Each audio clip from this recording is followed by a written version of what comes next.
Assalamualaikum warahmatullahi wabarakatuh. Sebelumnya, izinkan saya memperkenalkan diri. Nama saya Ahmad Rifki Arozan, asal Gresik, mahasiswa baru Universitas Islam Negeri Maulana Malik Ibrahim Malang, jurusan Manajemen Pendidikan Islam, Fakultas Ilmu Tarbiyah dan Keguruan. Teman-temanku, semoga kalian masih diberikan kelancaran rezeki, diberikan kesehatan, dan dilancarkan semua urusannya oleh Allah Subhanahu wa taala. Selanjutnya, semoga salawat serta salam tetap tercurahkan kepada Nabi kita Nabi Muhammad Shallallahu Alaihi Wasallam yang telah membimbing kita dari zaman kegelapan menuju jalan yang terang ini, yakni agama Islam. Di sini saya akan menyampaikan hasil resumen saya dari 6 materi yang telah disampaikan oleh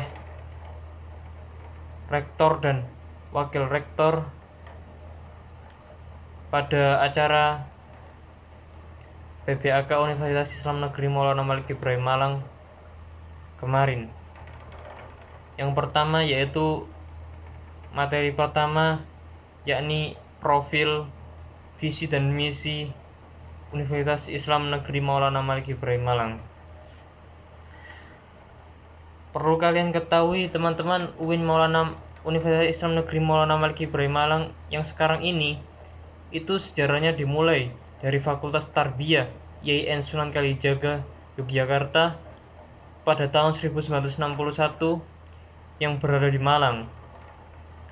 Lalu pada tahun 1965 itu beralih ke Surabaya, ke YIN Surabaya. Kemudian pada tahun 1997 YIN ini mendapatkan keluasaan atau otorisasi dari pemerintah menjadi STAIN Malang atau Sekolah Tinggi Agama Islam Negeri Malang. Lalu berubah lagi menjadi Universitas Islam Indonesia Sudan. Setelah itu baru pada tahun 2004 UIN berganti nama menjadi Universitas Islam Negeri Malang atau UIN Malang. Itu belum ada namanya. Lalu baru pada tahun 2009 menjadi UIN atau Universitas Islam Negeri Maulana Malik Ibrahim Malang sampai sekarang, yang diresmikan oleh Presiden Susilo Bambang Yudhoyono. Selanjutnya, apa visi dan misi Universitas Islam Negeri Maulana Malik Ibrahim Malang? Yang pertama adalah visinya, yaitu terwujudnya pendidikan tinggi, integratif, dan dalam mewujudkan sains dan Islam yang bereputasi internasional. Visinya sangat singkat, padat, jelas, dan bermakna. Katanya Pak Rektor kemarin, mahasiswa UIN Malang harus hafal visi ini. Lalu misinya yaitu mencetak sarjana yang berkarakter ulul albab dan menghasilkan sains, teknologi, seni yang relevan dan berdaya saing tinggi. Lalu ada yang namanya kedalaman spiritual, keagungan akhlak, keluasan ilmu, dan yang terakhir kematangan profesional. Lalu yang kedua, saya mengambil materi dari bidang kemahasiswaan. Perlu kalian ketahui teman-teman, nanti dari bidang kemahasiswaan inilah akan banyak memfasilitasi kegiatan-kegiatan mahasiswa selama mahasiswa belajar di kampus UIN Malang ini. Dan kalian harus tahu bahwasannya menjadi mahasiswa UIN Maulana Malik Ibrahim Malang tidaklah gampang. Kalian termasuk the best material, atau yang artinya manusia pilihan yang telah melalui berbagai macam jalur untuk bisa menjadi manusia-manusia pilihan yang bisa lolos dan masuk ke kampus UIN Malang ini.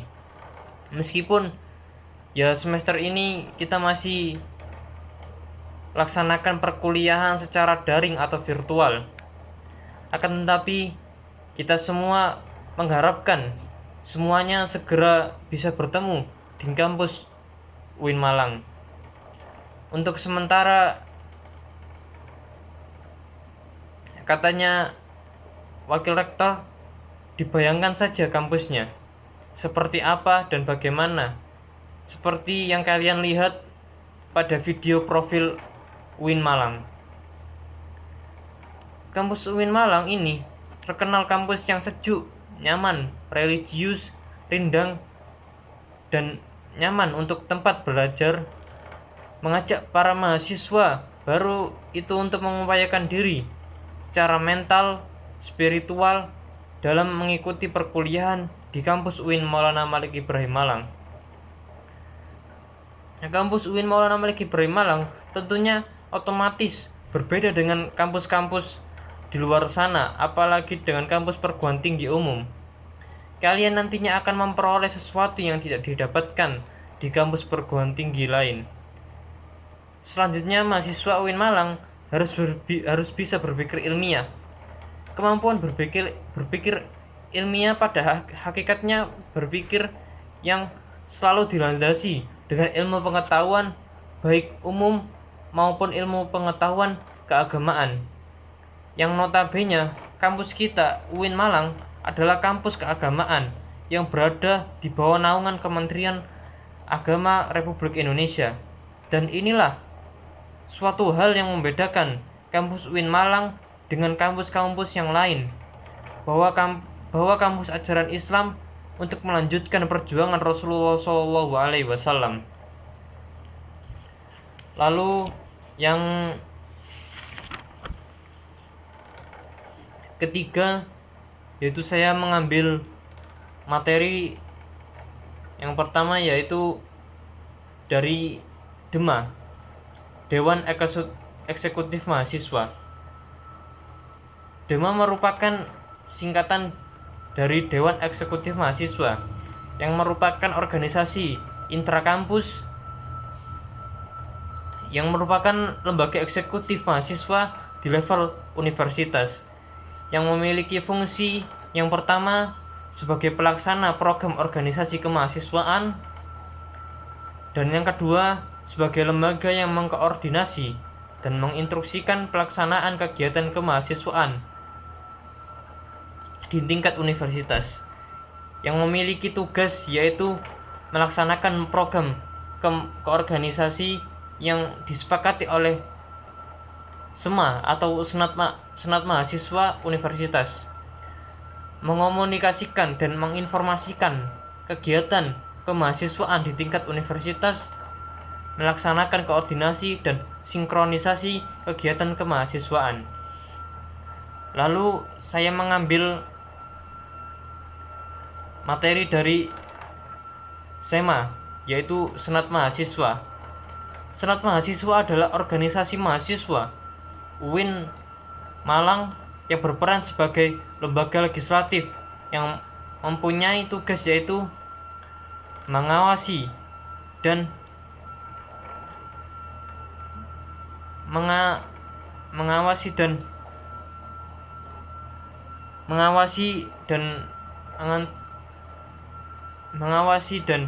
mengatur DEMA universitas. Lalu yang kedua, memberikan persetujuan setiap kegiatan yang akan dilaksanakan oleh DEMA universitas. Lalu yang ketiga, yaitu memberikan pengesahan setiap laporan pertanggungjawaban setelah selesai agenda. Yang keempat, memfasilitasi aspirasi mahasiswa UIN Malang dan menyalurkan kepada pihak yang bersangkutan. Yang kelima, mengawasi setiap dan kebijakan keputusan yang diambil oleh DEMA universitas. Lalu yang keenam, yaitu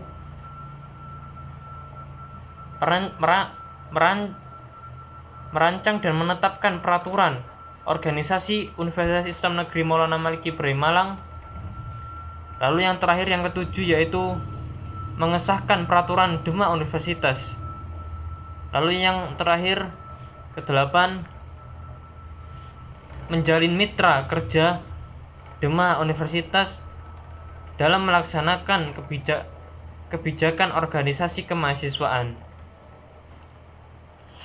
Lalu yang kelima, saya mengambil materi dari Bapak Muhammad Hasanuddin Wahid dengan tema kebangkitan bangsa menuju Indonesia tangguh, yang berisikan peta sebaran kasus COVID-19, kasus COVID-19, jumlah kasus di dunia, total kasus telah mencapai 216 juta jiwa, 216 juta kasus, dan yang meninggal dunia 4,49 juta jiwa di seluruh dunia. Lalu sementara jumlah kasus di Indonesia terkonfirmasi sampai saat ini 4.066.000 kasus. Kasus aktif 227,182 kasus aktif. Lalu yang meninggal sebanyak 131,372 orang atau jiwa yang meninggal. Lalu orang yang sembuh sebanyak 3.770.000 orang yang sembuh dari virus corona, yang selamat dari virus corona. Dikatakan kemarin oleh Bapak Hasanuddin bahwasannya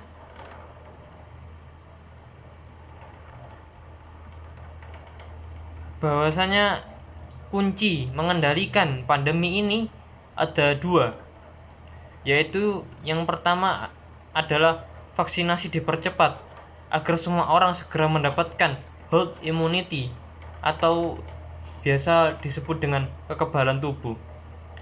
Lalu yang kedua, disiplin berprokes. Adapun dampak dari pandemi COVID-19 ini antara lain yaitu yang pertama dalam sektor ekonomi, turunnya pertumbuhan ekonomi, lalu melemahnya daya beli masyarakat, lalu yang hilangnya pekerjaan. Setelah itu pada sektor pendidikan, putus sekolah, anak harus bekerja untuk membantu orang tua membiayai keluarganya. Lalu kekerasan pada anak dan resiko eksternal yang lainnya. Lalu yang terakhir, penurunan capaian belajar anak atau siswa. Pada sektor sosial, meningkatnya angka kematian dan meningkatnya angka kriminalitas pada masyarakat. Akan tetapi teman-teman, di tengah itu semua terdapat kebijakan-kebijakan pemerintah yang dapat membantu kita. Salah satunya dari kebijakan sektor pendidikan, yaitu bantuan kuota pendidikan, bantuan subsidi upah, bantuan UKT, dan rumah sakit pendidikan. Selanjutnya, di tengah pandemi ini, betapa pentingnya kolaborasi hexahelix yang merupakan model kolaborasi masa depan yang mampu menaikkan kelas sektor ekonomi, pendidikan, dan sektor lainnya. Dan dikatakan kemarin oleh Bapak Hasanuddin bahwasanya ada 3 kekuatan pengubah dunia, yaitu kemajuan teknologi, agama, dan pasar. Jadi sebisa mungkin kalian mencerdaskan, menyiapkan diri secara intelektual, menguatkan pondasi keagamaan, dan menyiapkan berbagai keahlian generasi muda yang tidak dapat ditawar lagi. Lalu apa peran UIN atau PTKIN di Indonesia? Yang pertama, arus utama pengembangan teknologi digital, link dan match dengan nilai dan match dengan sektor industri menjadi kekuatan sosio teknopener epicentrum ajaran agama inklusif. Diharapkan kita semua bisa menjadi generasi unggul yang memiliki keagungan moral dan spiritual, gandrung ilmu pengetahuan, memiliki digital passion, dan kesolehan sosial atau kepedulian sosial. Lalu yang terakhir saya mengambil dari Bapak Basri Zen dengan tema moderasi beragama dalam bingkai NKRI dengan judul Conceptualizing the Moderation on the Context of Indonesian Islam. Orang-orang sering menilai seseorang yang soleh itu dari aksesorisnya atau dari cara berpakaiannya. Ada beberapa label sosial untuk Islam, yaitu Islam atau Muslim liberal, sekuler, pragmatis, modernis, tradisionalis, fundamental, ekstremis, dan teroris. Ada juga label kontemporer yang viral, yaitu Islam moderat dan Islam Nusantara. Kita jangan mau kalah oleh orang-orang Arab. Pakailah pakaian aksesoris-aksesorisnya biar tampak dan tidak kalah oleh orang-orang Arab yang mungkin kurang dalam hal dakwah dan organisasi. Memang tidak ada yang namanya Islam Nusantara dan lain-lain. Yang ada hanyalah Islam. Tapi menurut sosiologis ada perbedaan. Yang pertama yaitu definisi moderasi. Secara etimologis, wasatiyah berarti jalan tengah atau berkeadilan. Terminologis yang artinya pemahaman atau praktek keagamaan yang menjunjung tinggi kesetaraan, keberagaman, toleransi, dan berpijak pada prinsip tawazun. Yang terakhir, dasar teologis. Pada Al-Quran surat Al-Baqarah ayat 143 dan beberapa hadis dalam kitab Sahih Al-Bukhari. Selanjutnya, kenapa moderasi sangat relevan dan urgen di Indonesia? Yang pertama, karakter Islam sebagai agama rahmatan lil alamin yang menjunjung tinggi keadaban dan harmoni antar pemeluk agama. Yang kedua, historisitas Islam di Indonesia. Maksudnya Islam ke Nusantara tanpa adanya perang. Yang ketiga, karakter masyarakat Indonesia yang lekat dengan kesantunan dan harmoni. Lalu yang keempat, yang terakhir, ideologi bangsa yaitu Pancasila dan mutu Bhinneka Tunggal Ika. Yang terakhir pesannya yaitu yang pertama, mahasiswa harus memerankan diri sebagai agent of change dalam menguatkan agenda moderasi. Yang kedua, mahasiswa harus mengedepankan kepentingan kebangsaan dan keagamaan. Yang terakhir, mahasiswa UIN harus cerdas, akademik, religius, dan berkebinekaan. Sekian dari saya. Jika ada salah kata dan perbuatan, saya meminta maaf. Terakhir, wassalamualaikum warahmatullahi wabarakatuh.